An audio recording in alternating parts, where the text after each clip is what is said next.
අයිබෝන් කියලා ඔයාලව අදත් පිළිගන්නවා බාසුන්නෑ YouTube channel එකට. අද මම කතා කරන්නේ ගල් වැටි ගැන.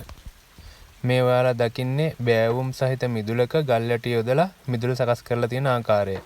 ඕගලන්ටත් මේ වගේ බෑවුම් සහිත ඉඩමක් නම් තියෙන ඕගලන්ටත් විවිධාකාරයේ ගල් වැටි යොදන්න සිද්ධ වෙනවා.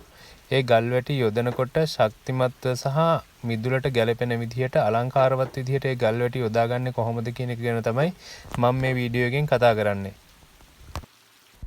මේ දැන් ඔයාලා දකින්නේ අඩි 15ක් 18ක් විතර උස ගල් බැම්මක්.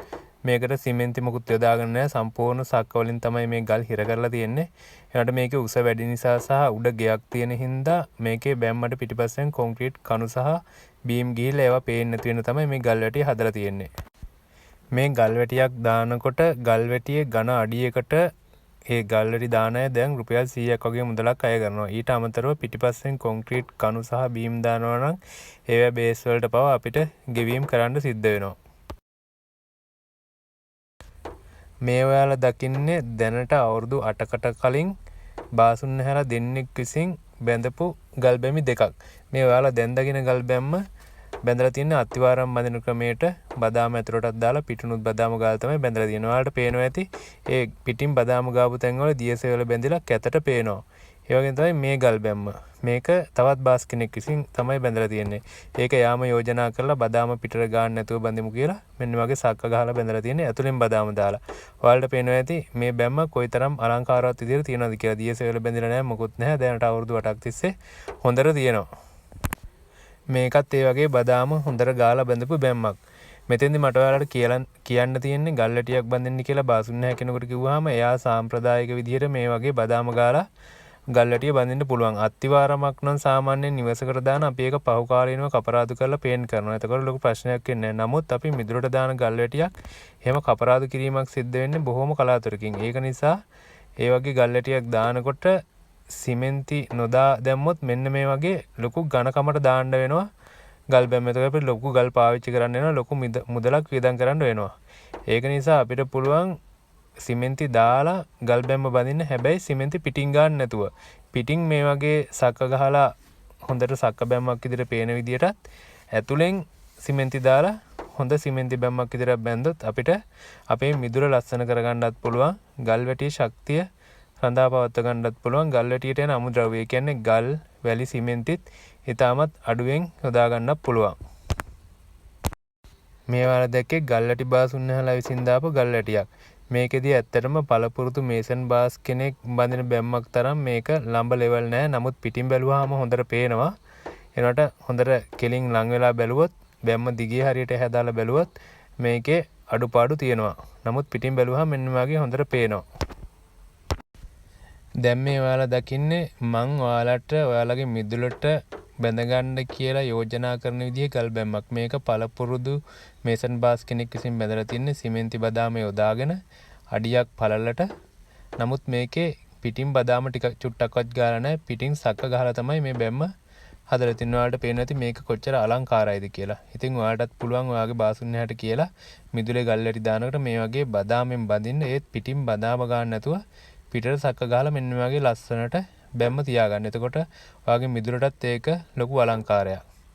මේ දකින්නෙත් ඒ වගේම බැම්මක්. ඔයාලට පේනවා ඇති මේ වගේ අර මං කලින් පෙන්වු වගේ දියසෙල් බැඳලා මුකුත් වෙලා නැහැ. ඒ කියන්නේ බදාම දියසෙල් බැඳෙන්න තැනක් නැහැ. බදාම ගාපු නැති නිසා ඔයාලට පුළුවන් කාලෙක ඕනනම් මේ ගල් වලට ගන්න සීලර් තියෙනවා. ඒ සීලර් එකක් ගාගත්තා නම් කවදාවත් ගල් වලවත් මුකුත් ගෑවෙන්නේ නැහැ. ඉතාමත් අලංකාරවත් විදිහට ගල් බැම්ම තියාගන්න පුළුවන්. ඒ වගේම තවත් දෙයක් තමයි මේ බැම්ම බැඳලා ඉවරනාට පස්සේ බැම්ම උඩ කපරාදු කරලා පොඩි පටියක් යවලා හදා ගන්නවා නම් ඔයාලට පහු කාලීනව මේක ටයිටේනියම් කරලා මේ බැම්ම තවත් ලස්සන කරගන්න පුළුවන්. ඔයාලට මේ බැම්ම උඩ මල් පෝච්චි තියන්න පුළුවන්. ඉඳ ගන්න උසන්නම් ඉඳ ගන්න පාවිච්චි කරන්න පුළුවන්. ඒ වගේ විවිධ දේවල් වලට පාවිච්චි කරන්න පුළුවන්. ඒ වගේම තමයි ඔයාලගේ ගාඩන් එකේ මැද ගස් තියෙනවා නම් ගස් වටේත් විවිධ හැඩතල වලට මේ වගේ බදාම් පේන්න තියෙන බැමි බැඳලා උඩ ටයිටේනියම් කරලා ලස්සනට හදා ගන්න පුළුවන්. මේ ඔයාලා දකින්නේ ඒ වගේ දක්ෂ බාස් කෙනෙක් විසින් බැඳපු ගල් බැම්මක්.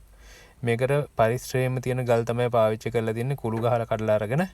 ඉතින් ඔයාලටත් පොඩි වගකීමක් තියෙනවා. හොඳ බාසුන්නහැ කෙනෙක් හොයාගන්නවා වගේම එයාට ගල් ඔයාලට හොයාගන්න වෙන්නේ ගල් මෝලකින් නම් බ්‍රේකර් වලින් කඩපු ගල් නැතුව කුළු ගහලා කඩපු ගල් ගෙනත් දෙනවා. මේ වගේ හොඳ මූණක් තියෙන ගල් තියෙනවා. එතකොට මේ බාසුන්නහට පුළුවන් ඉතාමත් අලංකාරවත් විදියට නම්බර් ලෙවල් ඇතුව මේ වගේ බැම්ම බැඳලා දෙන්න. මේ එතෙන්දී ඇත්තටම පාවිච්චි කරලා තියෙන මේ පරිශ්‍රයේම තියෙන ගල් කුළු ගහලා කඩලා තමයි බැඳලා තියෙන්නේ. මේකත් මේ බැම්ම අඩියයි පල්ල බැඳලා තියෙන්නේ. හොඳට සිමෙන්ති දාලා බැඳලා පිටින් පේන්නේ නැති වෙන්න සිමෙන්ති පිටින් සක්ක ගහලා තමයි මේ බැම්ම ලස්සනට බැඳලා තියෙන්නේ. ඔයාලට පේනවා ඇති ඔයාලගේ මිදුලටත් මෙන්න මේ වගේ මේ පරිශ්‍රයේම ගල් තියෙනවා නම් ඒවා තෝරගෙන ඒ වගේ හොඳ බාස් කෙනෙක් හොයාගත්තා නම් ඔයාලට පුළුවන් මේක කරන්න. ඇත්තට මේක ගල් වැටි බාසුන්නහලට කරන්න බෑ. මේක කරන්න හොඳ පළපුරුදු මේසන් බාස් කෙනෙක්. ඔයාලට පේනවා ඇති මේ බැම්ම කොච්චර කෙලින් තියනවද කියලා. අර අඟල් කාලකට කපරාදුවක් ගහගන්න පුළුවන් ගල් බැම්මක්. මේක ගල් වැටි බාස් කෙනෙක් දැම්ම නම් කීයටවත් මේ විදියට කෙලින් බඳින්නේ නැහැ. ඒ හින්දා මේ ලස්සන ගන්නත් බෑ.